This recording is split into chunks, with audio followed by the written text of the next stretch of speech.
Cette vidéo a été tournée avant la réception du courrier de réponse de Monsieur Chauvet, adjoint en charge du cadre de vie et des travaux, de la transition énergétique, de la mobilité urbaine et de l'entretien du patrimoine communal. Nous vous remercions, Monsieur Chauvet, pour la réponse favorable accordée à la demande de Madame Braic, responsable de la pharmacie des Érables, dans l'attribution de places de stationnement supplémentaires pour les personnes à mobilité réduite. Cette vidéo relate l'état d'esprit de Madame Braic avant réception de ce courrier, ce qui vient atténuer son sentiment de manque de considération de la part de la municipalité. Monsieur Chauvet, merci pour votre réponse et votre attachement aux valeurs de la République dans cette volonté d'égalité en droit pour tous. Bonjour, Sullivan Jousse, conseiller municipal de la ville de Sevran. Je veille au respect de la dignité humaine et au respect de l'égalité devant la loi. Je vais vous laisser le soin de vous présenter, s'il vous plaît. Bonjour, je m'appelle Malika Braic, je suis pharmacien titulaire de la pharmacie des Érables depuis 1994 et je travaille dans le quartier des Érables depuis 1992. La pharmacie des Érables a été transférée il y a 5 ans au niveau de l'avenue Ronsard afin d'avoir un meilleur espace de vente pour permettre aux gens d'avoir un lieu plus agréable parce que l'autre pharmacie était petite, donc nous pouvons accueillir les gens de façon plus agréable et nous aussi, nos conditions de travail sont plus agréables. Enchanté. Alors c'est vrai que vous êtes un acteur économique du quartier, alors Mons-le-Pont-Blanc, parce qu'avant c'était plutôt côté Pont-Blanc, maintenant plutôt Mons-le. Il en reste très peu maintenant au sein du quartier. Vous êtes l'un des seuls survivants et c'est quelque chose de très important et nécessaire, la pharmacie qui nous tient tous à cœur ici. Alors je sais que vous rencontrez une petite problématique, enfin une petite, c'est on va dire un euphémisme, une problématique concernant, on va dire, l'accessibilité pour les personnes à mobilité réduite. Je vais vous laisser nous l'exposer et savoir un petit peu comment vous vivez les choses au quotidien.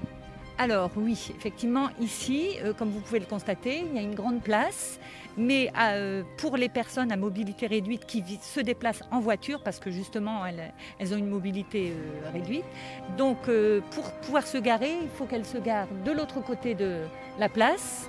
Et généralement, la place, il y a une place handicapée et généralement elle est prise par les personnes du quartier, ce qui fait qu'ils renoncent à venir parce qu'ils ont énormément de difficultés à venir jusqu'à la pharmacie. C'est difficile de traverser toute cette place alors que devant la pharmacie, nous avons la possibilité d'avoir 1 ou 2 places de parking pour ces personnes à mobilité réduite. Alors c'est vrai que nous sommes sur un grand parvis. Il y a le quartier donc Mons-le qui se trouve juste en face avec un nombre assez conséquent de logements, avec toutes ces difficultés liées au stationnement parce qu'il y a des parkings qui ont fermé et c'est vrai que sur le quartier, même sur l'ensemble de la ville, mais encore plus ici, c'est très difficile de pouvoir se stationner.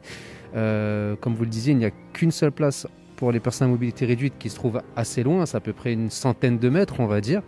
Et ça provoque aussi du désordre au niveau des colocataires ou des locataires de la résidence parce que beaucoup de personnes se stationnent devant le portail qui donne accès à la résidence. Est-ce que vous-même vous avez déjà vu ou entendu, on va dire, des altercations liées à cette problématique de stationnement? Oui. Régulièrement, on a les personnes de la résidence qui passent à la pharmacie pour savoir à qui appartient la voiture qui est garée devant le portail de la résidence. Même si les personnes qui viennent essaient de se garer le plus près possible du trottoir, ils gênent quand même. Donc on a régulièrement ce genre de phénomène. Les personnes qui se déplacent pour venir nous faire déplacer la voiture qui gêne. Ce n'est pas uniquement des personnes qui viennent à la pharmacie, parce que là il y en a 2 et on voit qu'il n'y a personne dans la pharmacie, donc il y a aussi d'autres personnes qui viennent là.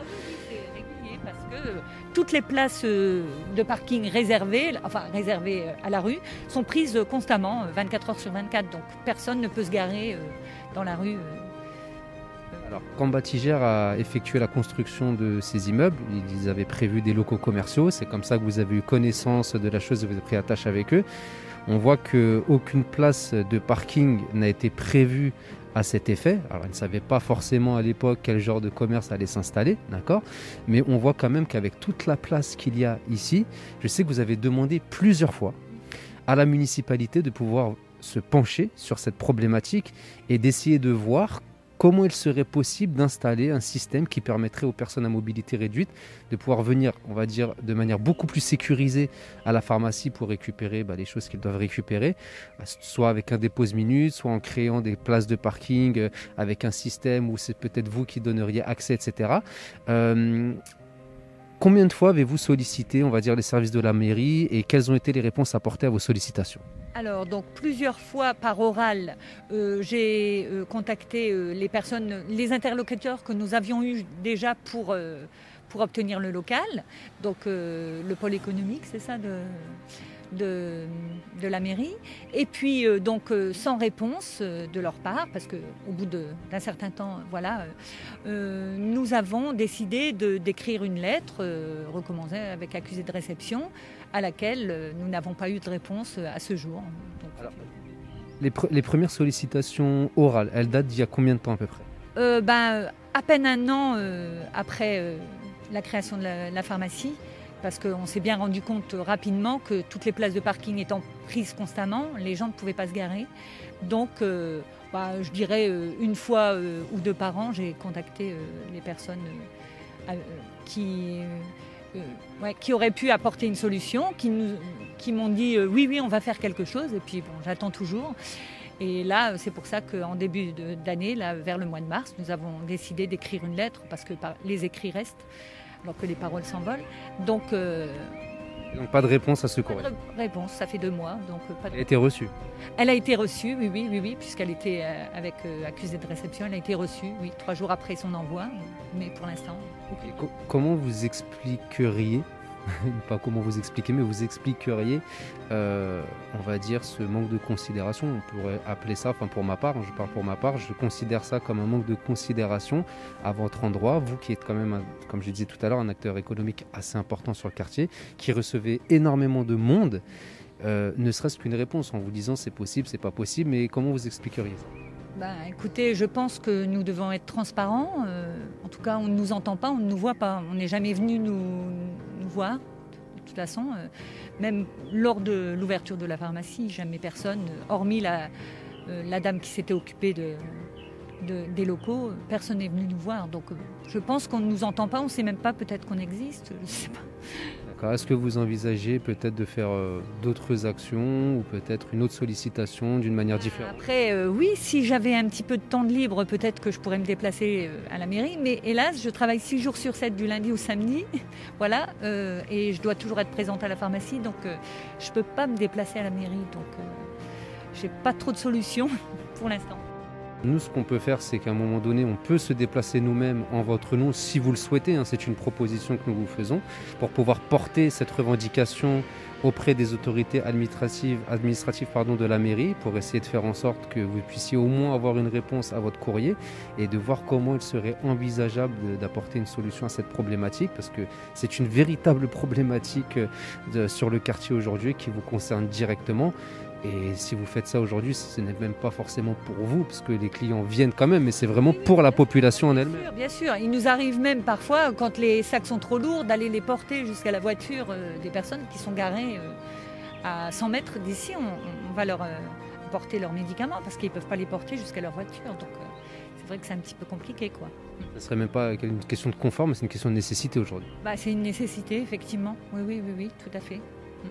En tout cas, nous vous remercions pour votre témoignage. Comme je vous l'ai dit, si vous le souhaitez, nous pouvons porter aujourd'hui cette revendication, parce que ce n'est pas uniquement votre revendication, mais c'est la revendication d'un grand nombre de personnes dans le quartier. C'est comme ça aussi qu'on a pu prendre attache. C'est une personne résidant dans le quartier qui a constaté, qui a pu discuter avec vous, qui nous en a fait part et qui connaît notre attachement à cette égalité en droit et à la dignité humaine. Et là, on pense qu'à un moment donné, obliger des personnes à mobilité réduite à faire plusieurs dizaines, voire centaines de mètres pour venir récupérer leurs médicaments, c'est quand même quelque chose qui ne devrait pas avoir lieu aujourd'hui, et c'est une problématique à laquelle il faudrait pouvoir apporter une solution très, très prochainement.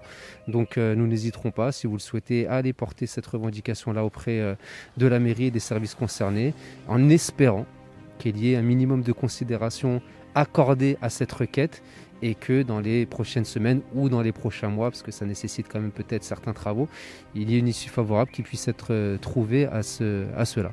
Je vous laisse le mot de la fin pour conclure, et je vous remercie en tout cas pour votre témoignage.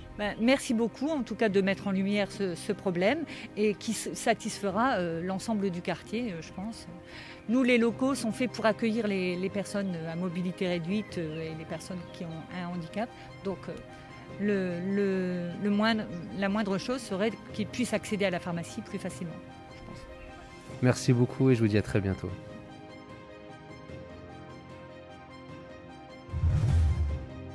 À Sevran le 8 mars 2021.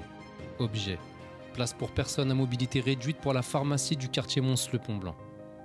Monsieur le maire, voilà maintenant 5 ans que Madame Malika Braïk a installé sa pharmacie au 4 bis avenue Ronsard, après de nombreuses années passées sur la place des Érables. Cette pharmacie est la seule du quartier Mons-le-Pont-Blanc qui compte environ 5000 logements. Les clients sont donc nombreux. Il est à noter qu'elle reste le dernier commerce de ce secteur aujourd'hui considéré à l'abandon par de nombreux habitants, mais là n'est pas l'objet du présent courrier. Comme toute pharmacie, cet établissement accueille un grand nombre de personnes à mobilité réduite. Vous connaissez comme nous les problématiques liées au stationnement dans cette zone, parking souterrain condamné, place de parking extérieur en nombre insuffisant, stationnement sauvage, insuffisance de passage piéton, etc. Toutes ces problématiques avaient déjà été relevées lors de visites GUP dans le quartier. La pharmacie est un ERP, établissement recevant du public, type M de 5e catégorie, dont la législation ne laisse pas apparaître d'obligation en matière de stationnement. Néanmoins, dans un souci d'amélioration du service proposé aux Sevranais, Madame Braïk a demandé à plusieurs reprises que 2 places de stationnement pour les personnes à mobilité réduite soient aménagées afin de permettre une meilleure accessibilité à ce public. En effet, les premières places de stationnement se trouvent à plusieurs dizaines de mètres lorsque celles-ci sont disponibles et ne sont pas réservées pour les GIC-GIG. Nombreuses sont les personnes stationnant à tort devant le parking de la résidence jouxtant la pharmacie. Ce type de comportement engendre de nombreuses problématiques, jusqu'à parfois provoquer des violences verbales, voire physiques. Le parvis présent devant dispose de suffisamment d'espace pour prévoir 2 emplacements spéciaux réservés à la pharmacie pour garantir un accès sécurisé à l'ensemble des personnes en situation d'invalidité. Nous n'aimerions pas qu'en cas d'incident majeur ou d'accident, la responsabilité de la municipalité puisse être engagée de quelque façon que ce soit. Malheureusement, les demandes de Madame Braïk n'ont jamais abouti pour le moment. C'est pourquoi les habitants du quartier m'ont sollicité pour l'accompagner dans cette démarche, en espérant que votre sensibilité pour ce public saura cerner l'impérieuse nécessité d'un tel aménagement.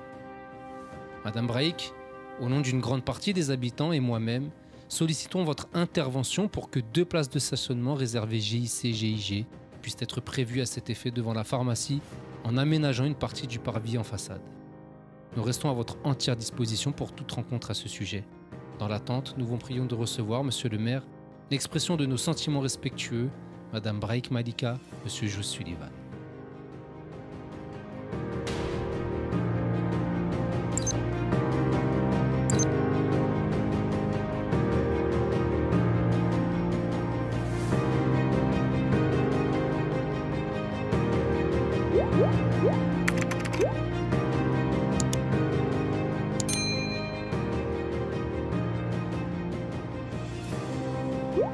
Yeah.